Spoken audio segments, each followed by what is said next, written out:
That morning, I thought the worst thing that could happen was getting stuck in traffic during a downpour on my birthday. I was wrong. Dead wrong. Just hours later, my boss's son would stand before me, smirking as he handed me his twisted birthday gift, having no idea I'd already prepared to turn it into the sledgehammer that would demolish the empire he was sitting on. He thought he was destroying me. Instead, he'd just lit the fuse to his own downfall. My name is Claire Donovan, and at 34, I'd built my entire life around precision. As lead architect at Hawthorne and Vale Constructions, I'd learned that a single miscalculation could bring down an entire structure. That morning, my birthday morning, I had no idea how prophetic that knowledge would prove to be. The rain hammered against the windows of my small Boston apartment as I padded into the kitchen, where Ethan was already up, scrambling eggs at the stove. The smell of coffee mixed with bacon should have been comforting. But something felt off. Maybe it was the way the city seemed muffled under the storm, or maybe it was just pre-birthday anxiety. "Morning, birthday girl," Ethan said without turning around, his voice carrying that familiar warmth that had anchored me for the past 3 years. "Figured you'd need a proper breakfast before facing whatever fresh hell the office has planned." I wrapped my arms around him from behind, breathing in his scent, soap, and that cologne I'd bought him last Christmas. "You know they don't do office parties at H&V. Too much productivity lost." He turned in my arms, spatula still in hand, and kissed my forehead. "Well then, just survive today and we'll do our own celebration tonight. I've got reservations at that place in the North End you've been dying to try." The normalcy of it all, the breakfast, the kiss, the promise of dinner, would later feel like the universe's cruel joke. But in that moment, I simply smiled, grabbed my coffee, and tried to shake off the unease settling in my chest. By the time I left the apartment, the rain had intensified. Water cascaded down the streets, turning them into temporary rivers. My umbrella fought against the wind as I made my way to the subway, my mind already cycling through the day's meetings. The Pinecrest Heights project review was scheduled for 10, and I needed to prepare my concerns about the structural modifications Lucas had been pushing. Lucas Hawthorne. Even thinking his name made my jaw clench. 6 months since his father Charles had stepped back from daily operations, and Lucas had swooped in like a vulture, all sharp suits and sharper smiles, determined to modernize everything his father had built. Where Charles had valued craftsmanship and safety, Lucas saw only profit margins and timeline compression. The subway car was packed with the usual morning crowd, nurses coming off night shifts, financial district types scrolling through phones, students half asleep against windows. I found myself studying their faces, wondering if any of them had that same creeping feeling that something was about to shift, that the ordinary Tuesday morning was anything but. When I emerged from Park Street Station, the Hawthorne and Vale building loomed through the rain, its glass facade reflecting the gray sky like a mirror to my mood. 20 stories of steel and ambition. It had been my second home for 6 years. I'd started as a junior architect, working 60-hour weeks, proving myself project by project until Charles himself had promoted me to lead architect 2 years ago. The lobby was quieter than usual. Marcus, the security guard who always had a joke ready, barely looked up from his desk. The elevator ride felt longer, each floor counting up like a countdown to something I couldn't name. When the doors opened on the 15th floor, the usual morning bustle was absent. A few heads turned my way, then quickly looked back at their screens. My assistant, Jennifer, wasn't at her desk. Her computer was off, her usual stack of morning reports nowhere to be seen. The birthday card I'd half expected, she never forgot these things, was absent. Instead, there was just a yellow sticky note. "Lucas wants to see you. Now." The walk to Lucas's corner office, what had been Charles's sanctuary of architectural drawings and family photos, now transformed into a minimalist monument to ego, felt like walking to an execution. Through the glass walls, I could see him sitting behind his massive desk, suit jacket off, sleeves rolled up like he'd been there all night planning something. He didn't look up when I knocked, just waved me in with the casual arrogance of someone who'd never had to earn anything in his life. The rain streaked the floor-to-ceiling windows behind him, casting everything in that peculiar gray light that makes the world feel underwater. "Claire," he said finally, his voice carrying that false warmth he'd perfected in whatever MBA program his father's money had bought him. "Please, sit down. We need to discuss something important." I remained standing. After 6 years, I knew when to brace for impact. Lucas's fingers drummed against the mahogany desk as he finally looked up, his eyes carrying that predatory gleam I'd seen before, usually right before he gutted another department or killed another safety protocol. He reached for his laptop, spinning it around to face me with theatrical precision. "Recognize this?" he asked, though it wasn't really a question. On the screen was the Pinecrest Heights approval documentation. My stomach dropped as I saw my electronic signature at the bottom, dated 3 days ago. But I hadn't signed anything. I'd specifically refused to sign off on those plans because they'd removed critical load-bearing supports from the underground parking structure. The modifications would save them $2 million and 3 weeks of construction time, but they'd also create a disaster waiting to happen. "I never signed this," I said, keeping my voice steady despite the rage building in my chest. "I rejected these plans last week. The structural integrity—" "Your signature says otherwise." Lucas leaned back in his chair, a smile playing at the corners of his mouth. "Digital forensics will confirm it came from your computer, your login, during your normal working hours. Very thorough of you to approve it so quickly after your initial concerns." The room seemed to tilt. Someone had accessed my computer, used my credentials, forged my approval on plans that could kill people. And from the satisfaction radiating off Lucas, I knew exactly who was behind it. "You're framing me," I said, the words coming out calmer than I felt. "Framing." He laughed, the sound sharp as breaking glass. "That's a serious accusation, Claire. Almost as serious as an architect approving substandard plans that violate city building codes.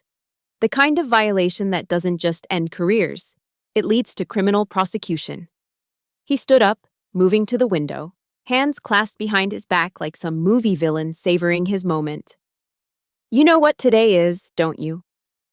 "Tuesday," I replied, refusing to give him the satisfaction. "Your birthday," he said, turning back with that infuriating smirk. 34, right? "Well, consider this my gift to you. You're fired, effective immediately. Security will escort you out. Your keycard's already been deactivated, your computer wiped. Oh, and I'd be very careful about what you say or do next. Any attempt to dispute this or contact our clients will be considered a violation of your NDA, and we'll be forced to share our concerns about your professional judgment with the appropriate authorities." The calculation was brilliant in its cruelty. If I fought the termination, he'd release the forged approval. If the building failed, which it would, I'd be the architect of record who signed off on it. Prison time, lawsuits, the complete destruction of everything I'd worked for. "You have 10 minutes to clear your desk," Lucas continued, checking his watch. "Happy birthday, Claire. Do you like your gift?" I stood there, letting him see what he wanted to see. Shock, defeat, the crumbling of a woman who'd just lost everything. Let him think he'd won. Let him believe I was exactly as powerless as he'd assumed. Men like Lucas always underestimated women like me. They saw compliance where there was calculation, silence where there was strategy. 10 minutes, I repeated, my voice deliberately hollow. 10 minutes, he confirmed, already turning his attention back to his laptop, dismissing me like I was nothing more than a problem solved. A line item eliminated. I walked out of his office on unsteady legs, or at least, that's what I wanted him to see. Inside, my mind was already working, cataloging every document I'd ever backed up, every email I'd forwarded to my personal account despite company policy, every piece of evidence I'd accumulated over the past 6 months watching Lucas systematically destroy his father's legacy. The main floor was still eerily quiet as I walked to my desk. A few sympathetic glances followed me, but no one said anything. They all knew what a visit to Lucas's office meant these days, I wasn't the first, and I wouldn't be the last. As I opened my desk drawer, I found myself thinking about structural integrity again. Lucas thought he'd removed a support beam from his company's foundation. One careful, safety-obsessed architect who asked too many questions. What he didn't realize was that he'd just triggered a controlled demolition. He'd provided the explosives himself with that forged signature, that fraudulent document with my name on it. All I had to do now was light the fuse. I pulled out the few personal items, a photo of Ethan and me from last summer, my MIT alumni mug, the small cactus Jennifer had given me last Christmas. Such ordinary things, marking the end of an ordinary career.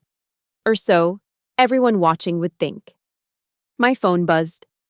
A text from Ethan. "How's the birthday going?" I typed back. "Got my present early. Coming home now." 3 dots appeared immediately. Then, "Good or bad?" "Both," I replied. "I'll explain when I get home." Security arrived exactly 10 minutes later. Marcus, looking apologetic, accompanied by someone from HR I'd never seen before. They watched as I picked up my pathetic box of belongings, my whole career reduced to something I could carry with one hand. "I'm sorry about this, Claire," Marcus whispered as we waited for the elevator. "Don't be," I said, and meant it. Sometimes the best gift is finding out exactly who someone really is. The elevator descended in silence, each floor marking another step away from what had been my life for 6 years. Marcus kept shifting his weight, uncomfortable with his role as escort. The HR representative, badge reading T.C. Morrison, stared at the numbers, probably counting down to the end of this awkward duty. When we reached the lobby, I saw it immediately. A small folding table near the security desk with a drooping "Happy Birthday" banner. A grocery store bouquet of carnations and baby's breath, and a single yellow balloon barely maintaining its will to float. Jennifer stood beside it, her face crumpling when she saw the box in my hands and the security escort at my side.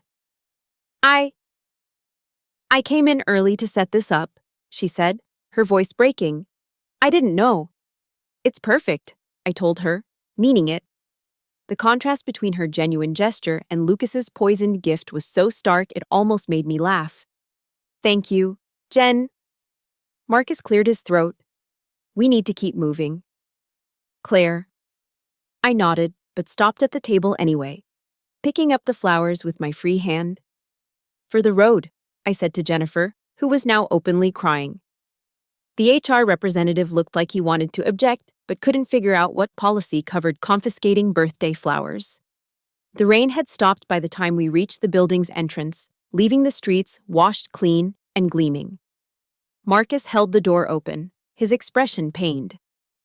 "Your key card," the HR representative said, holding out his hand. I pulled it from my pocket.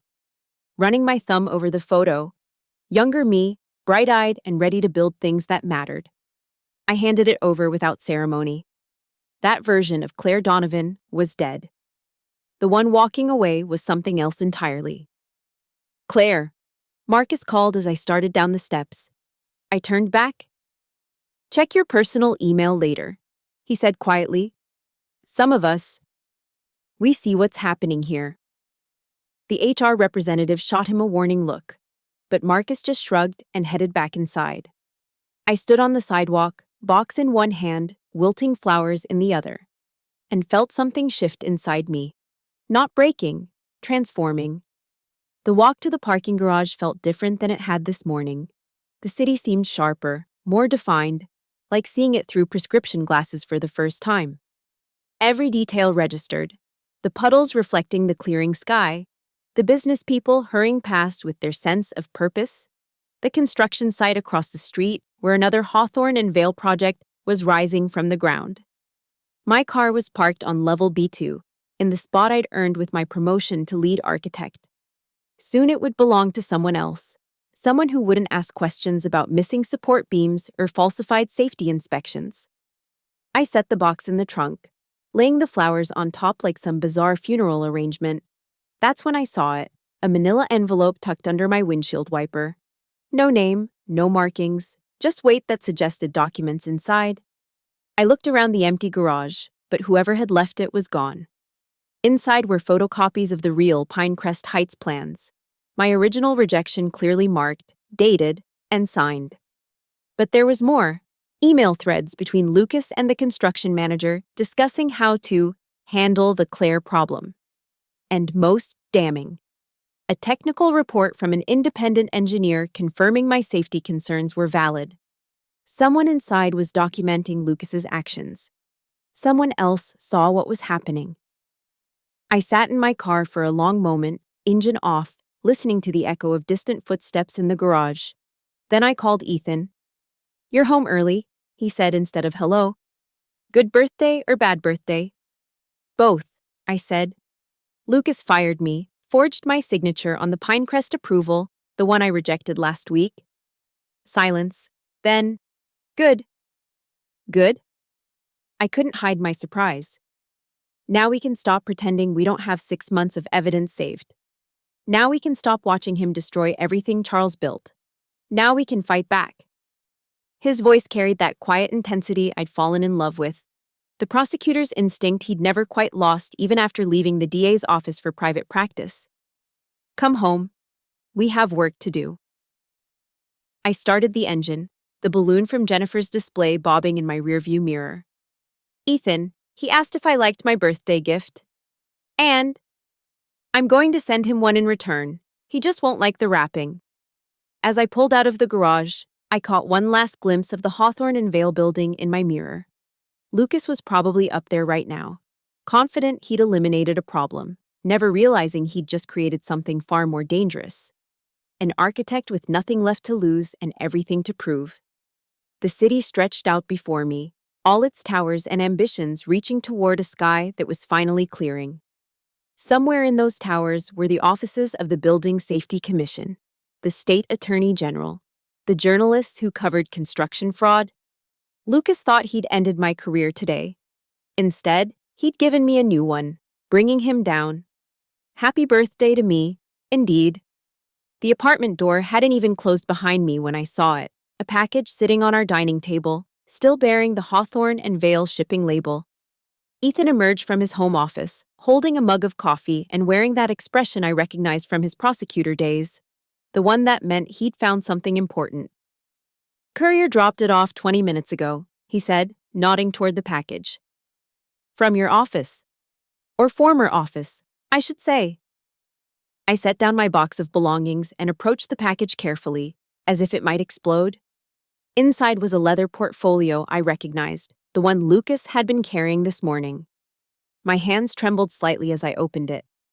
There it was, the complete Pinecrest Heights file, including the forged approval with my electronic signature, but also something else. A USB drive taped to the inside cover with a sticky note. "Check the metadata." "Someone's helping us," I said, pulling out my laptop. "Someone with access to Lucas's office," Ethan added, pulling up a chair beside me. The USB contained more than just the forged document. It held the entire digital trail. Timestamps showing the signature had been applied from Lucas's computer after hours. The original file without my signature, and most importantly, an email thread where Lucas explicitly instructed someone in IT to make it happen regarding my signature. "This is evidence of fraud," Ethan said, his fingers already flying across his own laptop. "Criminal fraud. Wire fraud if any of this crossed state lines electronically." I stood up and walked to our living room window, looking out at the Boston skyline. Somewhere out there, Lucas was probably having lunch, confident in his victory. "It's not enough," I said. "He'll claim it was a misunderstanding, that I gave verbal approval, that the IT person misunderstood. His father's lawyers will make it disappear." "So we need more," Ethan said simply. "Good thing you've been documenting everything for months." I turned back to him. "You knew." He smiled, that crooked grin that had first caught my attention at a construction law seminar 4 years ago. "Claire, you forward emails to yourself at 2 a.m, you take photos of documents with your phone. You've been building a case since the day Lucas took over. I just figured you'd tell me when you were ready." I moved to our spare bedroom, which doubled as storage, and pulled out a filing box from the closet. 6 months of meticulous documentation, Emails, memos, photographs of original plans versus modified ones. Recorded conversations. Massachusetts was a two-party consent state, but the recordings were from meetings where recording notices had been posted, and detailed notes of every safety corner cut. Jesus, Claire! Ethan whistled as we spread everything across the dining table. This is comprehensive. I'm an architect, I said. I document everything. Structure requires evidence.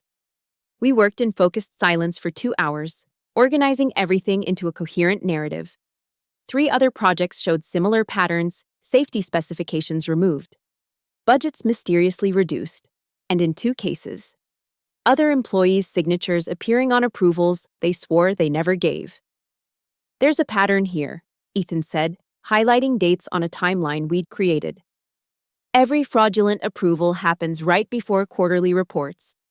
He's juicing the numbers, showing reduced costs and faster timelines to the board. My phone rang. Jennifer calling from her personal cell.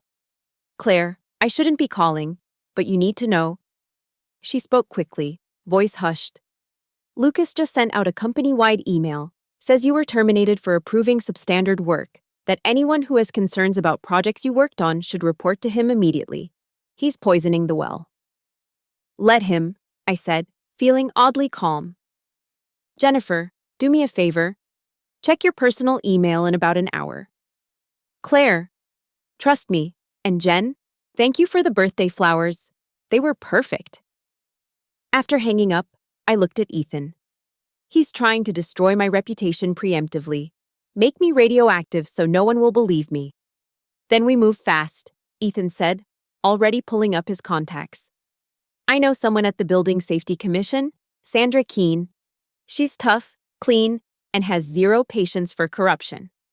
If we bring her solid evidence, she'll act on it. I nodded, then pulled out the business card Marcus had slipped into my box. Not his security guard card, but one for a private investigation firm. Marcus Solomon, corporate security consultant. On the back, handwritten. I've been documenting things too. Call me. The apartment that had felt like a refuge this morning was transforming into a war room. Papers covered every surface, laptops hummed with activity, and the wilting birthday flowers stood witness to it all. I picked up the forged approval document again, studying my signature, perfectly replicated, but they'd made one mistake. The date stamp showed 3:47 p.m. on a day I'd left the office at 2 p.m. for a dentist appointment. My appointment card was still in my wallet, time-stamped by the receptionist. Ethan, I said slowly, I can prove I wasn't even in the building when this was supposedly signed. He looked up, eyes bright with the same expression he used to get before a big trial. That's it. That's the crack in their wall. As the sun began to set over Boston, painting our apartment in shades of gold and amber, I realized Lucas had been wrong about his gift. He hadn't given me an ending. He'd given me evidence. He'd given me motivation. He'd given me the perfect opportunity to expose not just what he'd done to me, but what he'd been doing to the company, to the city, to everyone who trusted Hawthorne and Vale to build safe structures. Happy birthday, babe, Ethan said, pulling me into his arms. Sorry, it's been hell. It's not over yet, I said, looking at the mountain of evidence we'd assembled. Tomorrow, we go to the Building Safety Commission. Tomorrow, we start taking him apart, piece by piece. Good, he said, kissing the top of my head. But tonight, we're still going to that restaurant. You're going to have your birthday dinner. Because Lucas Hawthorne doesn't get to take that from you, too. I smiled, feeling the fighter in me fully awakened. You're right. But first, I need to send a few emails. From my personal account, of course, to some journalists I know who cover construction fraud. The birthday that had started with rain and ruin was ending with purpose and planning. Lucas thought he'd demolished my career. Tomorrow, I'd show him what real demolition looked like. The restaurant had been perfect. Northern Italian, candlelit. The kind of place where Ethan and I could pretend for 2 hours that our lives weren't about to become a battlefield. But even as we'd shared bruschetta and wine, my mind kept circling back to the evidence spread across our apartment. the patterns emerging like structural weaknesses in a condemned building, now, at midnight. I sat at our dining table while Ethan slept, going through everything one more time. That's when I found it, buried in the IT email thread on the USB drive. A reference to the other two. My blood chilled. Lucas hadn't just forged my signature. There were others. I opened my laptop and started searching through the company directory I'd saved weeks ago, cross-referencing with project approvals from the past 6 months. 2 names jumped out. David Park, a senior engineer who'd approved modifications to the Riverside complex that he'd vocally opposed.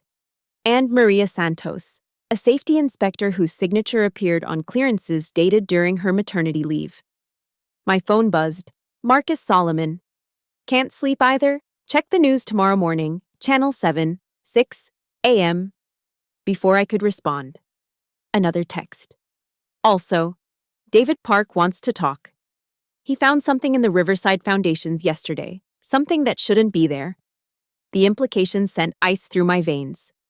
If Lucas had cut corners on foundations already poured, people were living and working above potential disasters. This wasn't just about forged signatures anymore. It was about buildings that could collapse, lives that could be lost. I pulled up the Riverside complex specifications, comparing the original plans with what was supposedly approved. The differences were subtle but critical. Cheaper grade rebar, reduced concrete thickness in load-bearing walls, modifications that would pass casual inspection but fail under stress. The kind of stress that came from something as simple as a mild earthquake, or even just time and weather. Ethan appeared in the doorway, hair mussed from sleep. You found something. Lucas isn't just forging signatures to save money, I said, showing him the comparisons. He's creating time bombs. These buildings will hold for maybe 5 years, 10 if they're lucky. Long enough for him to show massive profits, probably sell his stake in the company, and disappear before the failures start. Leaving you and the others as the architects of record when buildings start falling. Ethan finished, fully awake now. Claire, this is potential mass murder. I thought about the Riverside complex, 300 residential units, families, children. People who went to sleep trusting that the roof over their heads was safe. The Pinecrest Heights project would be even bigger. Mixed use, with retail, offices, and luxury condos. Thousands of people potentially at risk. We can't wait for tomorrow, I said, reaching for my phone. We need to call Sandra Keene now. It's past midnight. People could die. Ethan. He nodded, pulling up Sandra's contact information.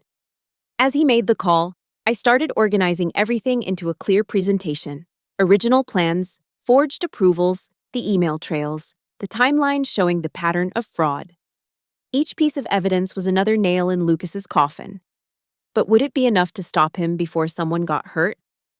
Ethan's voice pulled me back. Yes, Commissioner Keene, I understand it's late. Yes, it's about Hawthorne and Vale. Forged signatures and compromised structural integrity. Yes, multiple buildings currently occupied. He held the phone out to me. She wants to talk to you. Sandra Keene's voice was sharp, alert despite the hour. Ms. Donovan, Ethan says you have evidence of systematic fraud and safety violations. How solid is this evidence? Solid enough that I'm risking my entire career on it, I replied. Commissioner, there are people living in buildings that may not meet safety codes. Every day we wait. I understand. Can you be at my office at 6 a.m.? Bring everything. We'll be there. Ms. Donovan, if this is as serious as you're suggesting, we'll need to move fast. Are you prepared for what comes next? Lucas Hawthorne has powerful friends. I thought about the forged signature with my name on it, the attempt to destroy my reputation, the lives he was risking for profit. Commissioner, he fired me on my birthday and tried to frame me for his crimes. I'm prepared for war. A slight pause, then, good. 6 a.m., don't be late. After she hung up, Ethan and I looked at each other across the table covered in evidence of corporate malfeasance that went beyond anything we'd initially imagined. You realize once we hand this over, there's no going back. Ethan said, Lucas will come after us with everything he has. Let him try, I said, thinking of Marcus's message about Channel 7. Apparently, we weren't the only ones ready to expose Lucas Hawthorne. By tomorrow afternoon, he'll be too busy trying to stay out of prison to worry about revenge. I picked up the forged approval one more time, my fake signature bold and damning at the bottom. Lucas thought he'd been so clever, creating evidence that would destroy me if I fought back. Instead, he'd signed his own death warrant, professionally speaking. You know what the ironic part is? I said to Ethan as we began packing everything into organized folders. If he'd just fired me normally, claimed budget cuts or restructuring, I might have walked away. Maybe fought for severance, but ultimately moved on. But he had to be cruel. He had to try to destroy me completely. Pride goeth before a fall, Ethan quoted, sealing another evidence folder. In this case, I said, thinking of those compromised foundations. It's going to be more like a complete structural collapse. The clock showed 2 a.m. 4 hours until we met with Sandra Keene. 4 hours until we started the process that would bring down Lucas Hawthorne and potentially save thousands of lives. My birthday was officially over. But the gift Lucas had given me, the evidence of his own corruption, would keep giving for a long time to come. The Boston Building Safety Commission occupied a brutalist concrete building that seemed designed to intimidate. At 5:45 a.m., Ethan and I stood in the empty lobby, our evidence boxes reflecting in the polished floor. We weren't alone. David Park was already there, hollow-eyed and clutching a tablet. And Maria Santos sat in a corner, her infant sleeping in a carrier beside her. Claire. David's voice was hoarse. I heard about yesterday. The birthday firing. You knew? Everyone knows.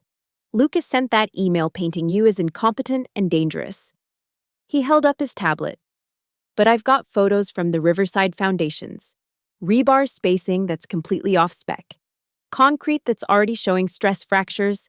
It's exactly what you rejected in your original reports. Maria stood, carefully lifting her baby carrier. They used my signature while I was giving birth, she said quietly. My son was in the NICU, and they were forging my name on safety clearances. Before I could respond, the elevator opened. Sandra Keene stepped out, mid-50s, steel gray hair pulled back severely, wearing a suit that meant business even at dawn. Behind her were two younger people carrying tablets and recording equipment. Conference room, 3rd floor, she said without preamble. We have 90 minutes before my team arrives. I want to see everything. The next hour was a masterclass in organized fury. Sandra went through our evidence with the precision of a surgeon, asking pointed questions, cross-referencing documents, building a timeline on a whiteboard that took up an entire wall. Her assistants photographed everything, creating digital backups in real time. This USB drive, she held up the one from Lucas's portfolio. Chain of custody will be questioned. When? I have the courier receipt, I said, pulling it from my folder. And the metadata is intact. It shows creation and modification from Lucas's computer. She nodded, adding it to the evidence chain. Then she turned to David's photos from Riverside. Her expression darkened with each image. These people need to be evacuated, she said flatly. 300 families, David said. Where would they go? That's not my problem to solve. My problem is making sure they don't die when this building fails. And it will fail.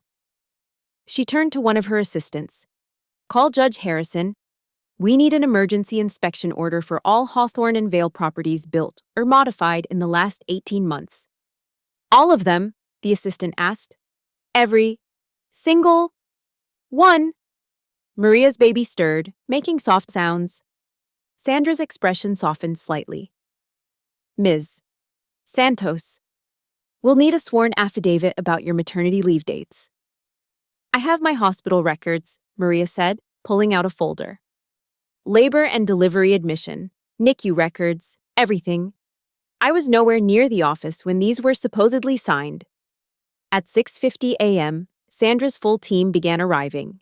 Engineers, investigators, legal advisors, the machinery of bureaucracy spinning up to speed.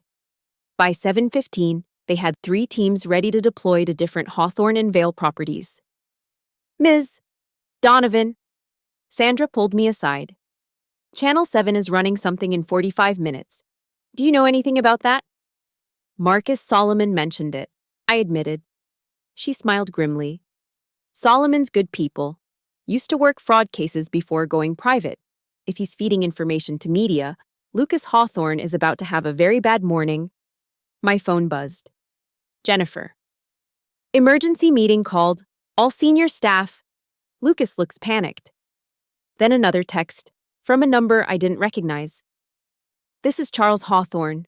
I just saw the news report preview. Is it true? Did my son forge signatures and compromise safety standards? Please respond. I showed the message to Ethan, who immediately took a screenshot. That's evidence of Lucas acting without his father's knowledge. Sandra overheard. Charles Hawthorne is texting you? He promoted me 2 years ago, I explained. He valued my work. Text him back, tell him to come here. If he's genuinely unaware of his son's actions, we need his cooperation. I typed carefully. Mr. Hawthorne, it's true. I have evidence. I'm at the Building Safety Commission now. Commissioner Keene would like to speak with you. His response was immediate. On my way. Sandra gathered everyone in the conference room. Listen carefully. In 30 minutes, this story goes public. By noon, we'll have inspection teams at every site. By end of business today, I want enough evidence to hand this to the Attorney General. This isn't just about forged signatures anymore.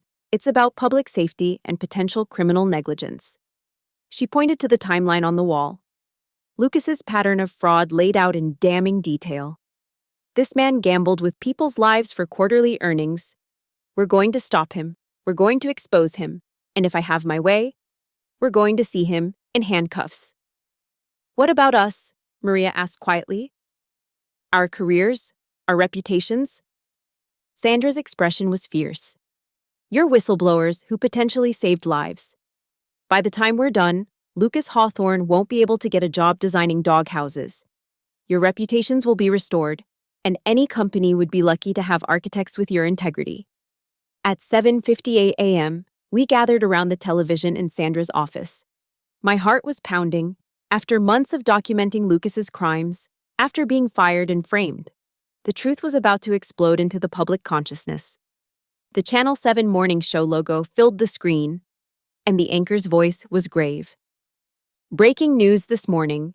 A Channel 7 investigation has uncovered evidence of systematic fraud at one of Boston's largest construction firms. The news report was devastating. Marcus had done his homework. Channel 7 had graphics showing the original plans versus the modified ones.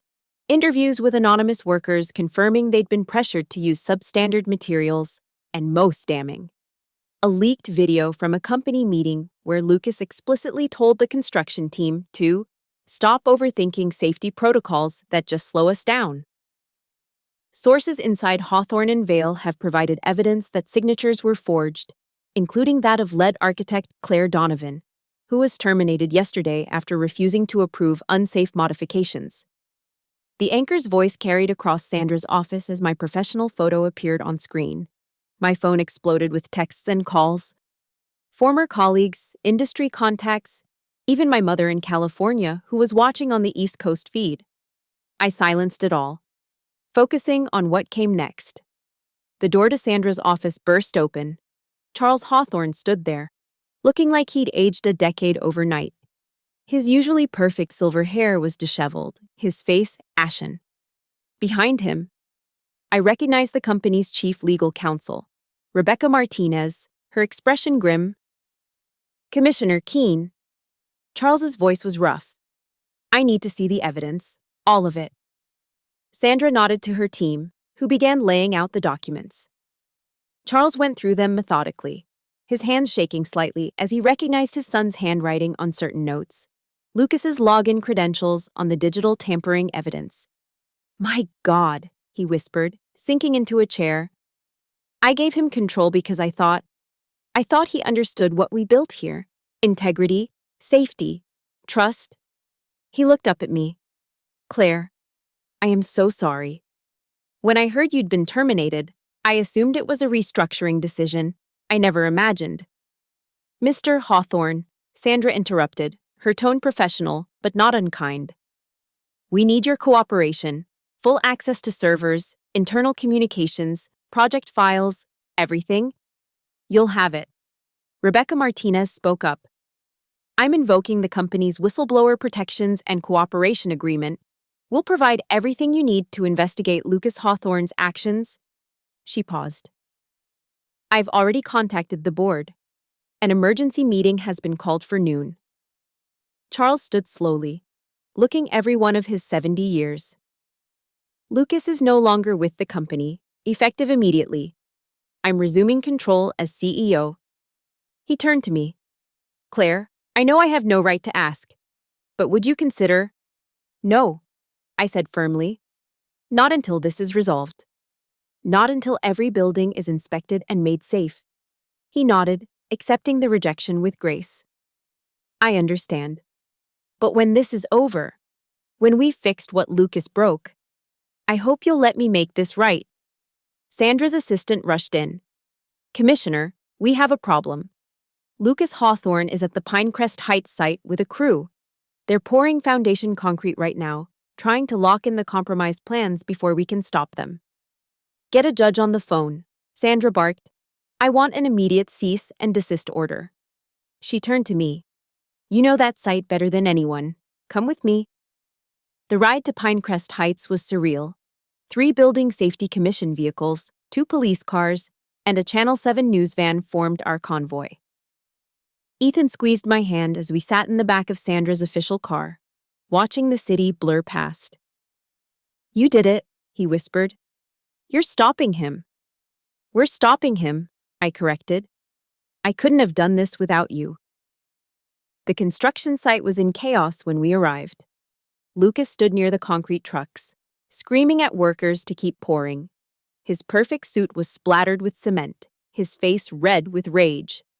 When he saw our convoy, something wild flickered in his eyes. You can't stop this, he shouted as Sandra approached with the cease and desist order. We have permits. We have approvals. Forged approvals, Sandra said calmly, handing him the paper. This site is shut down pending full investigation. All workers are to leave immediately. Lucas's gaze found me standing behind Sandra, and his face contorted with hatred. You bitter, pathetic. Mr. Hawthorne. One of the police officers stepped forward. You need to comply with the order and leave the premises. This is my company, Lucas screamed. My project. You can't. It's not your company anymore. Charles Hawthorne's voice cut through the chaos. He'd arrived in a separate car, Rebecca Martinez at his side. The board has voted, you're terminated, Lucas. And from what I'm seeing here, you'll be lucky if that's the worst thing that happens to you. Lucas looked between his father and me, his empire crumbling in real time. The Channel 7 camera captured every second of his downfall, broadcasting his humiliation live to the entire city. Check the concrete, I told Sandra quietly. If he was rushing to pour it, there's something he's trying to hide. Sandra nodded to her inspectors, who moved toward the fresh foundation with testing equipment. Within minutes, they confirmed what I suspected. The concrete mixture was wrong, too much sand, not enough cement.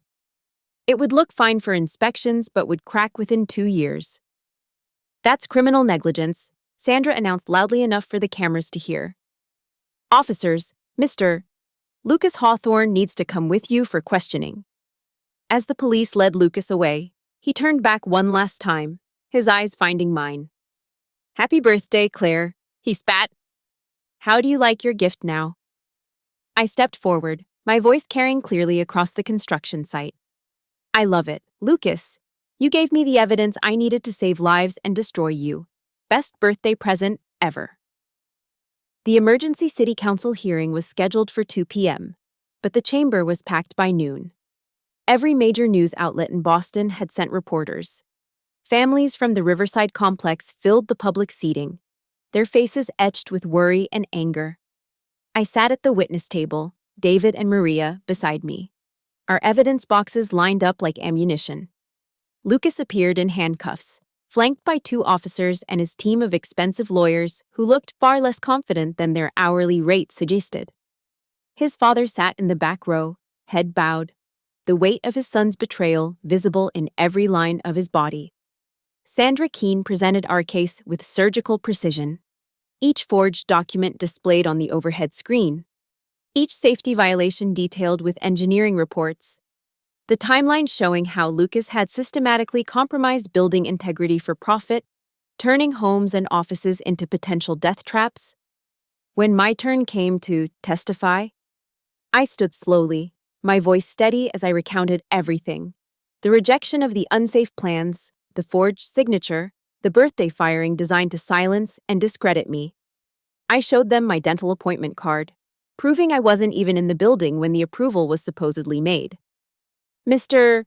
Hawthorne asked if I liked my birthday gift, I concluded, looking directly at Lucas. The truth is, he gave me something invaluable, the opportunity to expose corruption that could have killed hundreds of people. So yes, Lucas, I loved my gift. The council voted unanimously. Every Hawthorne and Vale building constructed or modified under Lucas's leadership would be inspected. Necessary repairs would be made at the company's expense. The Riverside complex would be evacuated until structural reinforcements were complete. With the company covering all relocation costs, Lucas was led away to await formal charges: fraud, criminal negligence, forgery, and reckless endangerment. His lawyers tried to negotiate, but Sandra had built an airtight case. He was looking at 15 to 20 years. 3 weeks later, I stood in Charles Hawthorne's office, Lucas's former office, all traces of his minimalist arrogance replaced with architectural drawings and family photos. The company is restructuring, Charles said, looking older but somehow more at peace. We're bringing in independent oversight, implementing new safety protocols. Claire, I need someone I trust to lead the remediation efforts, someone who won't compromise on safety for any reason. I looked out at the Boston skyline, thinking of all the buildings that would need inspection, all the families whose homes would be made truly safe. I'll do it, I said. But on my terms, full transparency. Any safety concern gets addressed, no matter the cost. And David and Maria are part of my team. Done. Charles agreed immediately. Whatever you need. 6 months later, the last of the compromised buildings was declared safe. Lucas's trial had ended with a guilty verdict on all counts. 18 years in federal prison. The company had survived, though diminished, rebuilt on the foundation of integrity Charles had originally intended. I kept the birthday flowers Jennifer had given me, dried and pressed in a frame on my new office wall. Below them, a small plaque. Sometimes the best gifts come in the worst packages. C.D. 34th birthday. Marcus Solomon stopped by occasionally, sharing coffee and stories from his investigation days. Jennifer became my executive assistant, her loyalty proven beyond doubt. David and Maria led their own teams now, their reputations not just restored, but enhanced. One evening, as I was leaving the office, I found Ethan waiting in the lobby with a small cake. "What's this?" I asked. "Your half-birthday." He grinned. "Figured we should celebrate the day you didn't get fired." I laughed, really laughed, for the first time in months. We sat in the empty lobby, eating cake with plastic forks, watching the sun set over a city full of buildings that were a little bit safer because one man's cruelty had backfired spectacularly. "You know what the funny thing is?" I said to Ethan. "If Lucas had just been a mediocre boss, cutting normal corners, playing typical corporate games, none of this would have happened. But he had to be evil. He had to try to destroy people. 'Pride goeth before destruction,'" Ethan quoted again, "and a haughty spirit before a fall."